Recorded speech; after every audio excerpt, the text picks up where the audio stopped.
after everything that you've been through, like, you go on to say, like, how is your outlook on life, like, now, like, in terms of, like, how do you see life in general, like, you get me?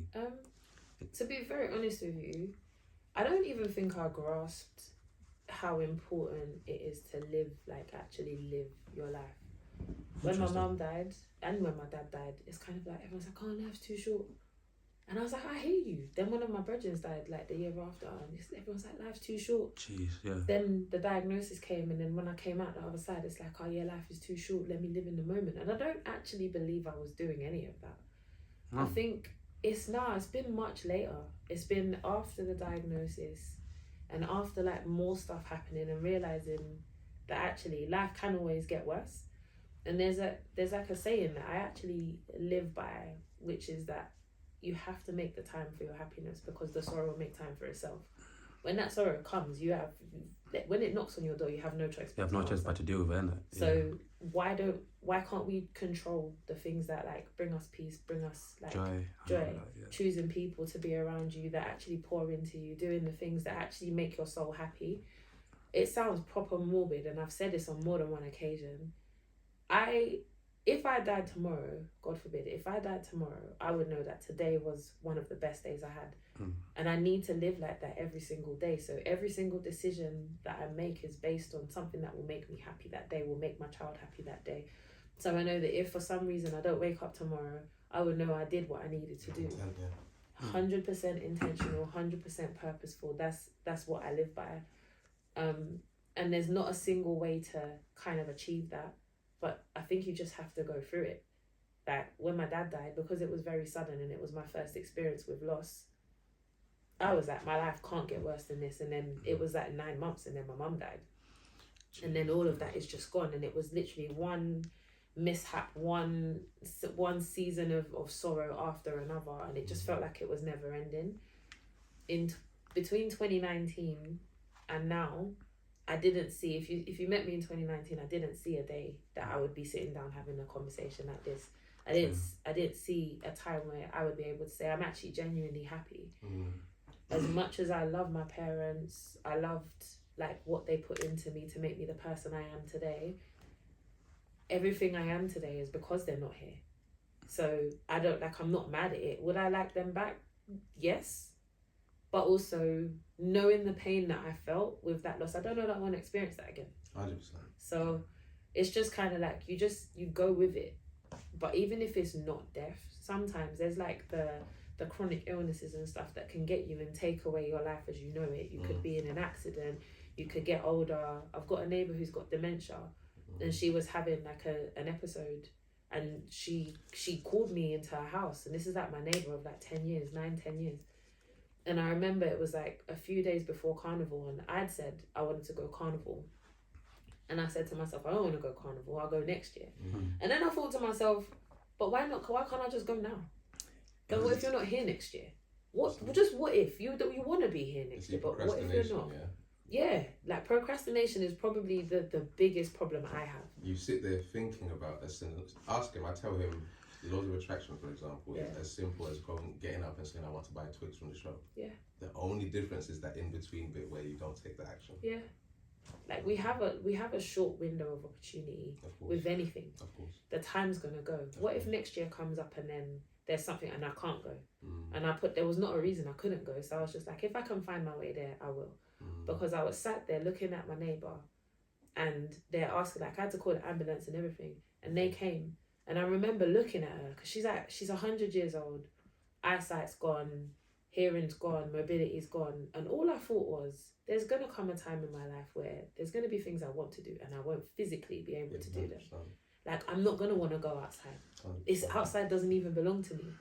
And it was, even though, like, there's more important things than going out and enjoying the carnival or whatever. But I was like, I want to say, when I'm older, at least I made the most of that time. 100%. Because the youth they're getting older. My daughter's 10 now. Like, I can't believe that I gave birth to somebody that's 10 years old. And I can't believe I've got children. The girl calls me mum sometimes. She calls mummy, and I'm like, who's she talking to? You see what I'm saying? It's so weird because, like, why are we the adults now? I'm looking at secondary schools with my daughter, and I'm like, I don't know that I even got that choice. Like, we just went where we were told to go, you know. But your life can change just like that. And I remember being 8 years old and telling my dad, how old was I? 8 years old. 5 years old. My dad told me, I asked my dad how old he was. He said, I'm 33. I was like, that's old. Now, how old are you? I'm 38. And my daughter says, oh, Mummy, you're not old. You're not, though. That's the funny thing. But 38 looked very different in that generation. 100%. Remember, they were very... Do you know what the problem is, I think? Sorry to cut you. No. I think the problem in our generation and their generation is they did a lot by the age that they... So it looked like, all right, you got a house, you got this, you got that. Our generation, we kind of still want to be kids a little bit. Do you get what I mean? Please. Me as well. Take it any day.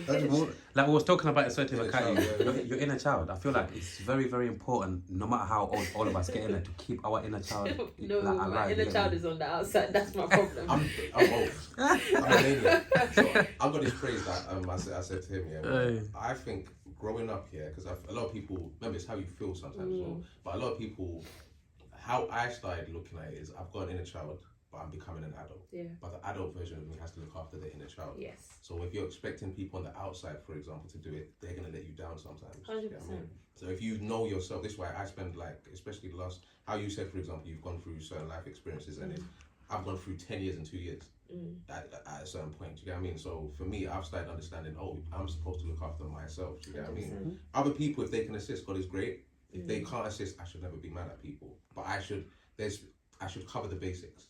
100%. If the basics are covered, for example, I believe meet God halfway, and then the rest of it, for example, should be magic. I agree. I 100%. I resonate with that a lot.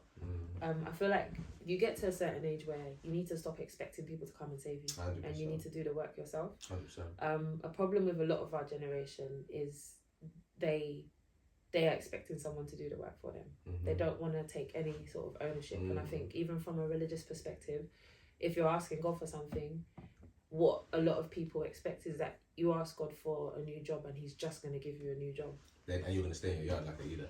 Do you know what I mean? Just waiting for the job. And you're not going to do any of the work around it. You've got faith that you're going to get a new job, but you're not doing anything to make that change happen, and you're not committing it into God's hands. Like, sometimes we just go into things very blindly. And I think sometimes that's just the mistakes that you make in your youth, in your mind. Yeah, the youth things. Yeah.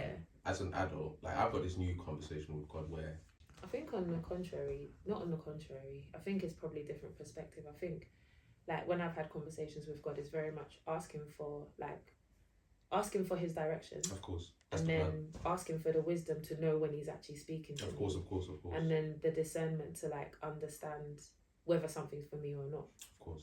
It's very difficult when there's a lot of noise 100%. To know what he's saying. So sometimes you have to ask for God to, like, silence the noise, be it whatever faith it is you practice, because some people don't subscribe to that. Even if you believe in the universe, I feel like spirituality is it's all the same thing. Just keep your ears open, keep your heart open to be gracious enough to even receive that message. Of course, 100%. Yeah. 100%. I want to talk about it's getting deep, innit? Yeah. I love that though. We do that though. I love that though. I love it. I do. Yeah, sometimes we like to go like in, you know, like, it's that life, innit? Sometimes you get a bit deep, and sometimes, you know, you have some jokes, innit? Let's get a little bit light then. For a second. I don't mind. No, honestly, I like don't the mind. combos too. Like, I genuinely don't mind. I feel like these conversations are not necessarily had enough. It's true. It's true. There's too many shallow conversations that I had. Everybody's talking about things like dating. On all the podcasts, everyone's talking about dating. And if a married man does this, what does it mean? No. Exactly. People have 3 relationships in a year, you know. Yo. Everyone's moving mad. You're mad. I think everyone's moving mad. We can talk about that as well. That's mad. Yeah, absolutely. I've got that down. One of the things I want to talk about as well, on a quick one as well, like, Carnival, man. I saw you having your best time. Let's talk about, like, your Carnival experience, like, this summer. Like, how was it? I've not been Carnival for 11 years, yeah. It sounds like me. How long? Yeah, it's been a while. Yeah, go on. 11 years, and that. So, I'm Nigerian. My heritage, I'm Nigerian. But I feel like I be cosplaying a Caribbean sometimes. We all do. I'm Jamaican. But I'm not. You? I'm Ugandan. You literally sound like him, exactly like what people say about him. Literally, he's a Ugandan, but he's got Caribbean energy. You know when it's kind of like, you don't see it. I can't believe everyone believes this now. No, like, I think we've all merged into like one. Yeah, 100%. And we're like, obviously I've got locks in it, so it's kind of like, oh, so are you Jamaican because you've got locks? Oh, I didn't know that you don't look like a Nigerian. I'm like, do you want me to bring Maggie cubes from my car? We can bring the cube. What do you want me to do to prove that I'm Nigerian? That is funny. But because we're in a Western society, everybody kind of mixes with everyone. You say Wagwan and all that. Yeah, I love saying Wagwan. And plus, all of us, like, growing up in different parts of London, like, the Caribbean, like, you know, the Caribbean culture is literally everywhere. North, east, south, west. So it's like... I'm originally from Tottenham up the road, yeah. And that's all man knew. All my brethren, when we was young, for example, was Jamaican. So we're all lying that we're Jamaican as well. Yeah. So yeah, going back to like your carnival experience, man. Like, how did you find that, man? What kind of carnival, like what kind of like events did you go to? Also, because like I said, I saw some videos, some pictures. Amazing. I found myself. I used to hate soca so much. I used to hate it. One of my best friends is a soca head. She always has been. She's like, "Oh, come to this event," and I would go late because I was like, I don't want to listen to this. I can't listen to this all night. It all sounds like one song to me. I don't care for it. And then she asked me to come to an event with her called Rebel last year, and I went, and I was like, what have I been missing here? Is the wonder what they throw paint on you? Paint and powder. I might go. She was covered. I might roll. Coco Popz was covered. It was mad.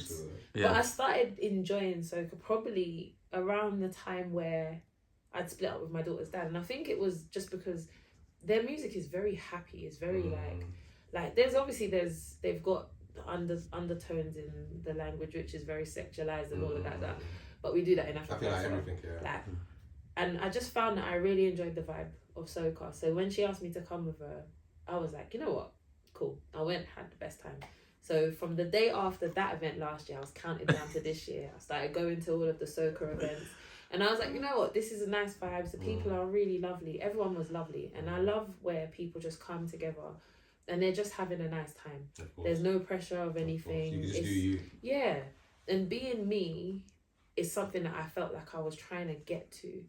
So I went to Rebel this year, had the best time again. And that was what spurred on me going to Carnival, because I was just like, I don't want this feeling to end. I was so happy on that day. I was like, I don't want this feeling to end. And because a lot of people at the soca event were saying, oh, you're going Carnival.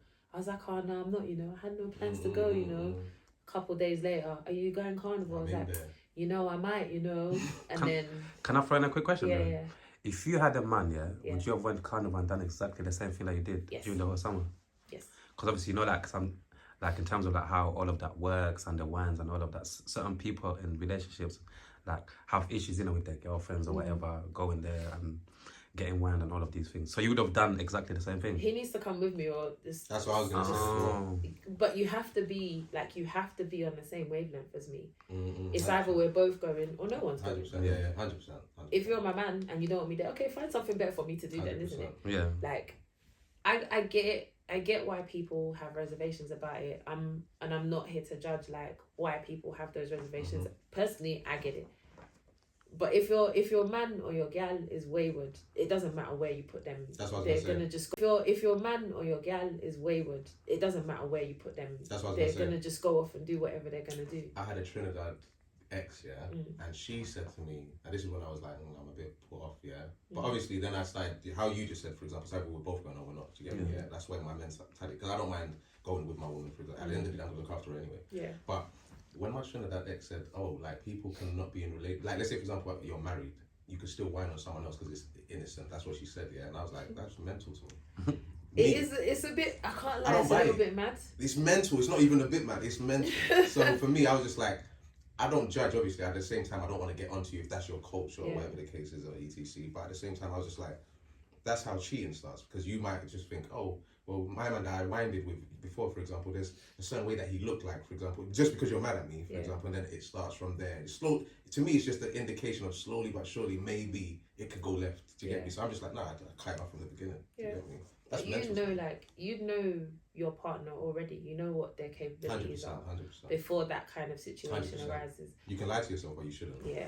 I've got a confession to make, darling. No, Do you remember? Obviously, like Do you remember that picture that you had with Mama lifting you up? Yeah. I felt some type of way. I can't even lie. I said you felt some time. Why? No, why? That's funny. Basically, obviously, I don't. Look, I don't know. I thought like, rah, like, is that her mum? I don't know. I just felt some type of way. I don't know. That's funny. I was thinking, like, rah, like, what's going on here? So that's why even I asked the question, like, if you had a man, would you still obviously go on? I wouldn't do that. The picture was dope. The picture was cold, but I was like, That's funny. That was wild. I wasn't even expecting that. I was never even gonna post it. the picture is amazing. I love it. You're single. You're allowed to do it. No, but do you know what though? Let's talk about image because I feel like someone was holding my girl. I can't even lie to you. I can't even lie. I'm saying the truth. I feel like, wow. What? Even now, I'm picturing the picture, I'm thinking, bro. Do you know what? Yeah. If I was in a know relationship, that wouldn't course, because that's inappropriate. Like it's disrespectful to my partner. But as a single person, yes, I can do what I like, but I also have to accept that someone may hold me to that standard. And like I would like to settle down. That kind of picture is not going to get me. Yeah, because even though I could sit here and talk about how amazing I am and all, but all you have is that image. It depends though, because let's say how we're having our conversation, for example, I could tell you're not an idiot, if that makes sense. But you know, we have to have this conversation first. But I'm the sort of person, not in a bad way, I don't take, and I think I even said this to him, I learn someone, so I don't take the face value no more. I used to when I was younger, because that's how you meet girl and then you're just straight into it with them, or you're in a relationship, you don't really know this person. Me, I like actually having conversation, for example, because I can then see where your head's at. Do you get what I mean? And I feel like some people, for example, don't get twisted, I believe after a certain age, we all have good and bad. Do you get what I mean? But it's just about, let's say, for example, I expect no one to judge me for my wrongs, for example, the same way they don't want me to judge them for their wrongs. But if I can say, for example, have a conversation with them and mentally understand, all right, like this person, because even that to me, I'm Muslim myself, but I've realized before having the mother of my children, I didn't date Muslims. I'll deal with Christian girls, I'll deal with anyone that makes me feel good. But now I've got to a point where no, it's actually time to start learning people. Do you get what I mean? So, but I get what you mean though. That's different though, because you're different to a lot of people. Yeah, I agree. Yeah. So even like the both of you are very different. Like how you're articulating yourself is very different to how maybe men you're. But it's a journey that you've chosen to go on. Yeah, it's a journey. It takes growth, isn't it? Like I said. But yeah, even before we move on quickly, because I'm very wary of your time. Yeah. I just want to quickly once again make disclaimer. It wasn't that deep, but it's how I felt. Like, it wasn't that deep, Because you know, I just say how it is, isn't it? No, I hear it. But ultimately, if I was with somebody, that wouldn't necessarily happen. I haven't very much if I'm at these events, especially as I'm single, take your wine and go. We don't need to connect anywhere beyond this. Like if I see you, I see you. If I don't, I don't. I see you at next event and you're still a different person. When I went to the one last year, I was dating someone, and I was very respectful. I was very respectful. I still had a good time, but I was very respectful. This year, it was very no holds. I didn't go and do anything mad, but it was just very much like I'm not committed to anyone. Of course. So I'm just gonna enjoy myself. You're allowed to.